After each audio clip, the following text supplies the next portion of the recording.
Journey of Sacred Destiny, Part 10, The Motian Kingdom and the Pyramid.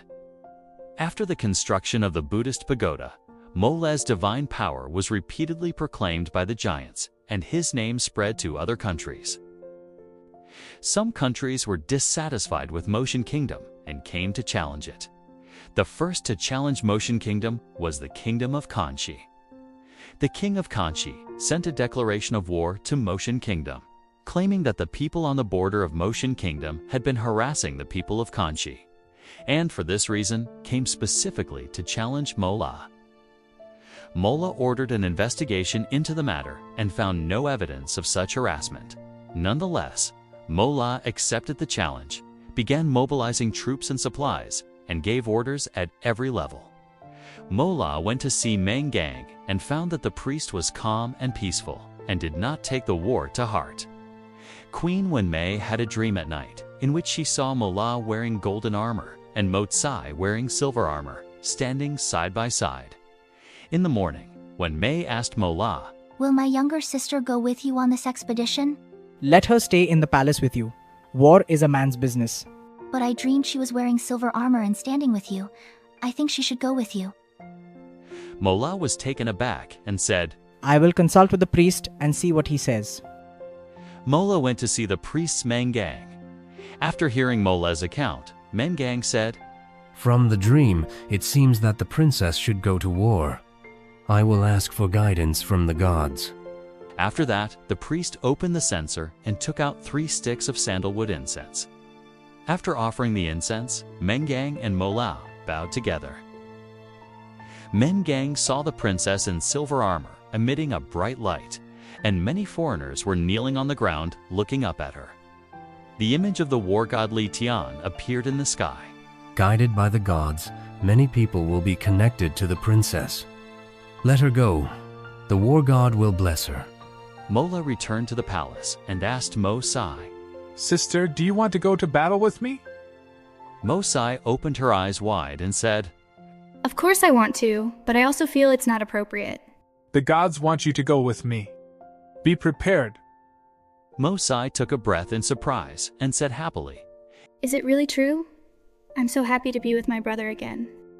Before setting out, Mola went to the pagoda to worship the gods and pray for their protection. Mengang told Mola, "When I was meditating, I saw a big tree with its canopy extending continuously. People were kneeling and worshipping wherever the canopy extended. I also saw the king holding a golden scepter in his left hand and a sword in his right, standing under the tree with an imposing manner. The canopy drooped down and formed a cloud of auspiciousness. 2 golden characters appeared on it, victory. Do not worry, king. With the protection of the gods and the treasure bestowed by the heavens, you will surely return in triumph without fighting a battle." "I don't want to cause much bloodshed. I do not want our citizens to suffer, nor do I want the wives and children of the people of other countries to be separated. I hope that the gods will help me, and, as the priest said, I can defeat the enemy without fighting." As a king, you are benevolent and love both your people and yourself. The heavens will surely protect our country. The vanguard of Motian Kingdom's army was composed of the giants who built the Buddhist pagoda and could take on 10 opponents at once. They carried shields and spears, and their leader was Zai Xing. At a place called Zai Shu Forest on the border of Motian Kingdom, both sides lined up for battle. Upon seeing Motian Kingdom's army, the king of Qihang Kingdom was shocked. He saw that they were formidable and full of killing intent. Then he looked at King Mola of Motian Kingdom, who wore golden armor and held a shiny golden staff in his left hand and a sword in his right. The sword seemed as though it would fly up into the air, and behind him, a yellow flag fluttered in the wind. The king of Qihang's heart trembled, and he instinctively put his hand on his chest, feeling that they were bound to lose this battle.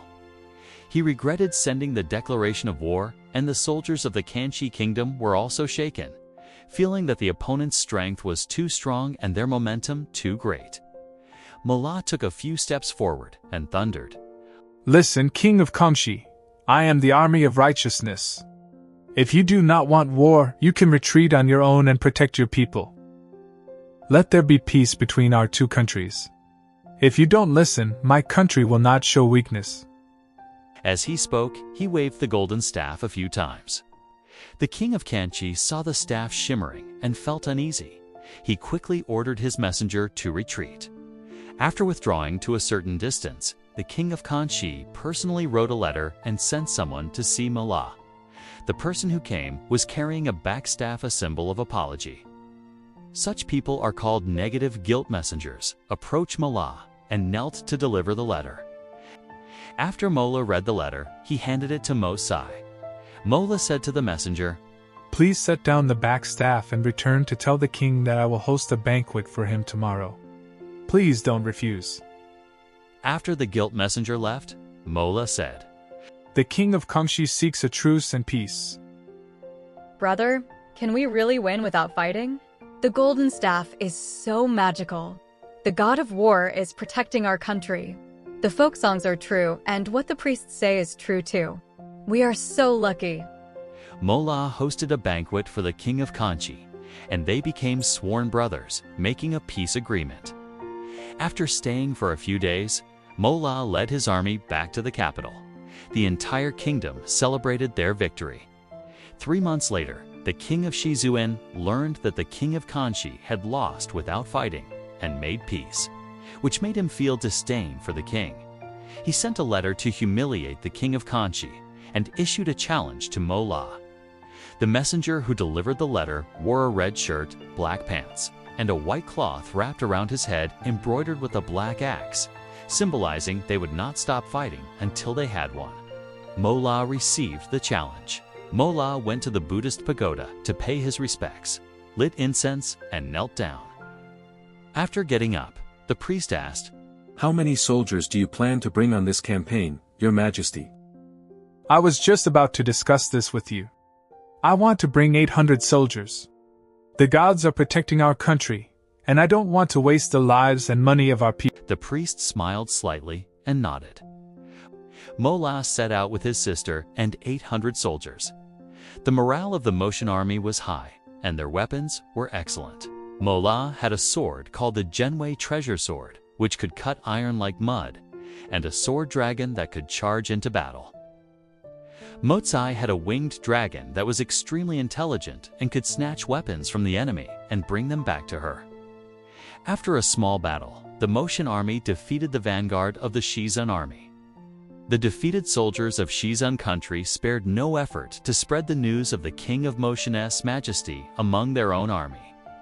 And the king of Shizun decided to surrender. The territory of Motian expanded greatly, and those who surrendered willingly became citizens. Wide roads were built, allowing people to come and worship the gods and Buddhas in the pagoda, and the reputation of Motian Kingdom spread even further.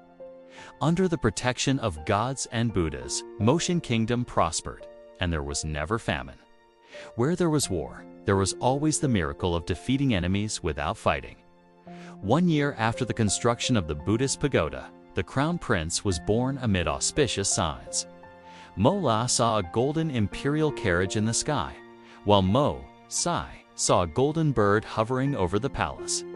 When Mei saw a group of gods descending, and one of them handed her a golden swaddling cloth.